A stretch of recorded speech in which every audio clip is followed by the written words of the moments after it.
አይዞሽ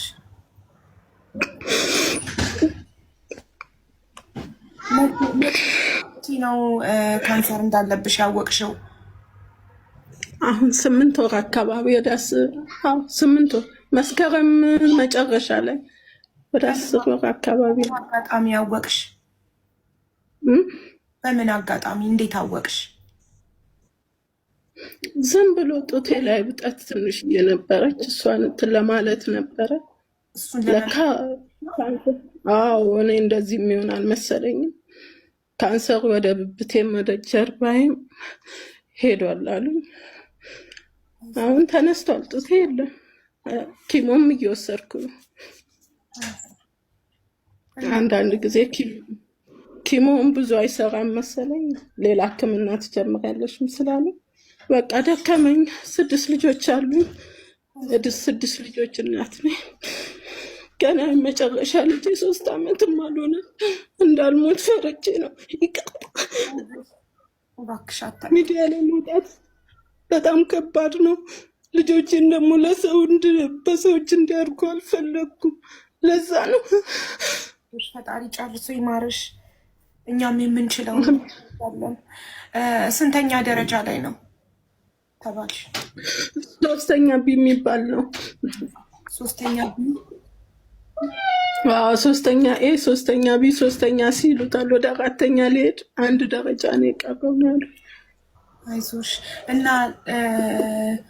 ጡትሽ ከተቆረጠ በኋላ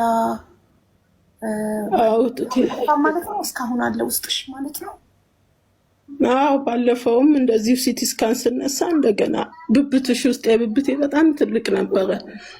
ጡቴ እኔ ይመስለኛል ከብብቴ ነው መሰለኝ ወደ ጡቴ ሄደው። የብብቴ በጣም ትልቅ ነው። ሲለቅሙ አላወጡትም መሰለኝ ብዙ እንደገና ተገኘ እና አሁን ደከመኝ። ባለቤቴም ታክሲ ሹፌር ነው፣ እሱን እየሰራ ነው። 6 ልጅ ማሳደግ በጣም ከባድ ነው በአሁን ሰዓት ባለው። እኔም ስደተኛ ነበርኩኝ ግብፅ ሀገር 5 ዓመት ነው። እባካችሁ ይህንን ቪዲዮ ሼር፣ ዲዩት፣ ሪፖስት በማድረግ የእህታችንን ህይወት እንታደግ። በፎቶ ላይ የምትመለከቷት እህታችን ፍሬ ህይወት ነጋሽ ትባላለች። በግብፅ ሀገር ለ5 ዓመታት በሰው ቤት ስትሰራ ልጆቿን ስታሳድግ እንዲሁም በአቅሟ ሰውን ስትረዳ የነበረች እህታችን ናት። ሀገር ቤት ገብታ ኑሯን ቀጥላ ልጆቿን እያሳደገች ባለ ሰዓት በድንገት ታማ ሆስፒታል በሄደች ሰዓት የጡት ካንሰር እንዳለባት ይነገራታል። እናም የግራ ጡቷ ይወገዳል ማለት ነው በካንሰር ምክንያት። እናም ኬሞ እየወሰደች በመከታተል ባለች ሰዓት አሁን ላይ ሲቲ ስካን ስትነሳ ብብቷ ውስጥ የተረሳ ሌላ የካንሰር እጢ እንዳለ ተነግሯታል። እናም ለሕክምና እርዳታችን ያስፈልጋታል። እህታችን ድና ልጆቿን እንድታሳድግ ለልጆቿ እንድትኖር የኛ እርዳታ ያስፈልጋታል እና እባካችሁ ሁላችሁም ነገ ማክሰኞ በኢትዮጵያ ከቀኑ 9 ሰዓት እኔ ቤት ላይቭ ላይ በመገኘት ገንዘብ ያለው በገንዘብ ገንዘብ የሌለው በታብታብና በሼር እህታችንን እንድታግዙ በትህትና እጠይቃለሁ። አመሰግናለሁ። የሚሰማ ሰውን በትዕግስት አሁን አንዳንድ ሰው ሲጨነቅ ራሱ የዛን ሰው እንትን መስማት የማይወድ ሰው። አንቺ ግን ይሄ ስጦታ ነው፣ እግዚአብሔር የሰጠሽ ስጦታ ነው። መድኃኒዓለም ያክብርልኝ። ያከበርሽ ፈጣሪ ያክብርሽ። ሁላችሁንም ገስት ላይ ያላችሁትም ሁላችሁም መድኃኒዓለም ይስጥልኝ፣ ፈጣሪ ይስጥልኝ።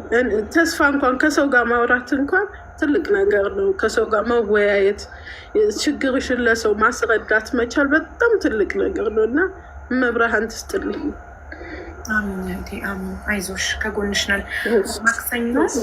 ለማክሰኞ ቪዲዮ እሰራለሁኝ እና ሁላችሁ አካችሁ ገንዘብ መስጠት ብቻ አይደለም እርዳታ፣ ቪዲዮ ብዙ ሰው ጋር ሼር፣ ዲዩት፣ ሪፖስት ማድረግ ትልቅ እርዳታ ነው። እናንተ ሼር ባደረጋችሁት የሆነ ሰው መጥቶ እህታችንን የመታከሚያ ሲያግዝ ፈጣሪ ለእናንተም ነው የሚጽፈው። ገንዘቡን ለሰጠው አካል ብቻ ሳይሆን ለዛ ሰው ሼር አድርጎ እንዲመጣ ላደረገው አካልም ፈጣሪ ይጽፋልና እባካችሁ ሁላችሁ ማክሰኞ 8 ሰዓት ነው የምትሉ በኢትዮጵያ ከቀኑ 9 ሰዓት ጀምሮ እስከ ማታ ያቅማችንን ሁሉ እናደርጋለን። እህታችን ታክማ እንድትድን ልጆቿን እራሷን እንድታሳድግ ያቅማችንን ሁሉ እናደርጋለን እና እናስተላልፋለሁ።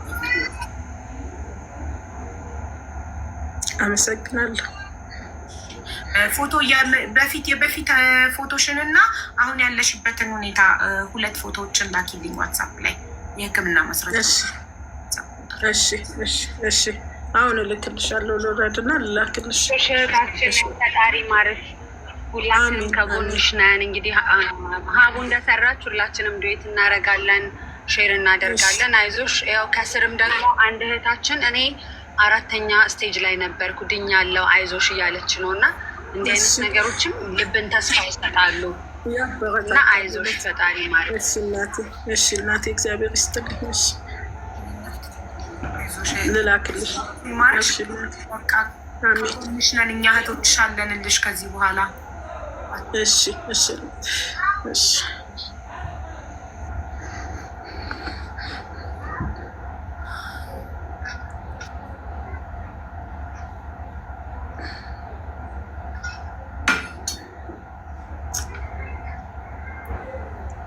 እንዴት ነው የሚወረደው?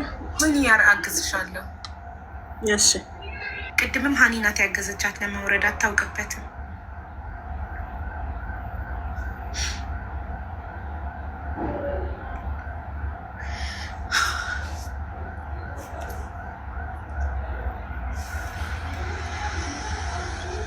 ፈጣሪ ከእንደዚህ አይነት በሽታ ይጠብቀን ሁላችንንም።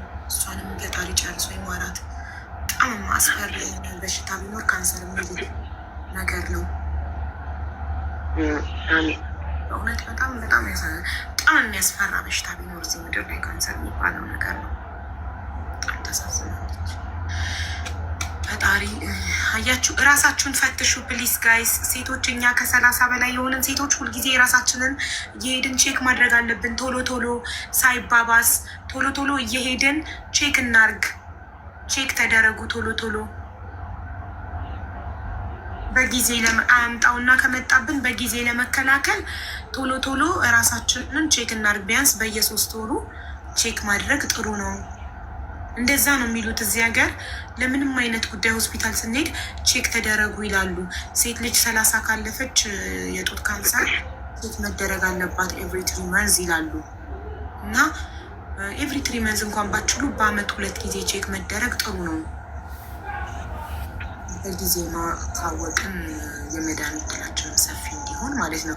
የሆነ ነገር ታመን በሆነ አጋጣሚ ሐኪም ቤት ስንሄድ ምናምን ከምናቅ ብዙ ጊዜ ከቆየ በኋላ ያውቃሉ ብዙ ሰዎች ለምን ቼክ ስለማይደረጉ። እና ቼክ እንደረግ።